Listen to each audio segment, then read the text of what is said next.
కుంభరాశి వారికి జనవరి 15 ఫిబ్రవరి 24 మధ్యన కుజుడు 12వ స్థానంలో ఉచ్చ స్థితికి రావడం జరిగింది. దాంతో ఈ రాశివారి మీద ఏ ఏ అంశాల మీద ప్రభావం చూపుతుంది అన్న విషయాన్ని పరిశీలిద్దాం. ఏదంటే మామూలుగా ఒక గ్రహం 12వ స్థానంలోకి వచ్చినప్పుడు సాధారణంగా కొంత నష్టాన్ని, కొన్ని అధిక ఖర్చుల్ని ఇవ్వడం జరుగుతూ ఉంటుంది. అయితే ఒక ప్రత్యేక స్టేటస్, హోదా కలిగినప్పుడు ఆ గ్రహం ఇచ్చే పరిస్థితి కంపల్సరీగా ఉండడం జరుగుతూ ఉంటుంది.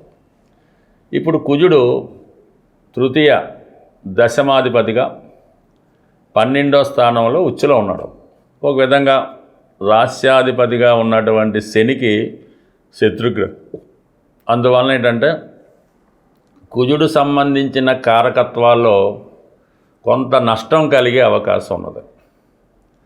ఈ సందర్భంగా మీకు మీ యొక్క రక్త సంబంధీకుల కొరకు, లేదంటే అన్నదమ్ముల వరకు, స్నేహితుల వరకు వారి వలన మీరు కొంత నష్టపోవడం జరుగుతుంది.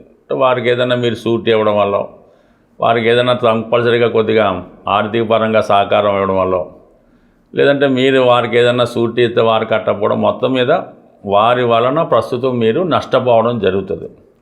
అలాగే కొన్ని సందర్భాల్లో మీరు సరైనటువంటి నిర్ణయాలు తీసుకోవడం లేకపోవడం వల్ల, అంటే రాంగ్ ఇన్వెస్ట్మెంటో, సరైన పేపర్ లేకుండా ఏదైనా స్థిరాస్తి కొనడమో, లేదంటే ఏదైనా ఉద్యోగం వస్తుందని ఆశపడే కన్సల్టెన్సీకి డబ్బులు చెల్లించడము, ఇలాంటి సెల్ఫ్ మిస్టేక్స్ వల్ల కూడా నష్టపోయే అవకాశం ఉన్నది. దాంతోపాటు ప్రభుత్వం వారి వల్ల కూడా ఒక విధమైన పనిష్మెంట్ రావచ్చు.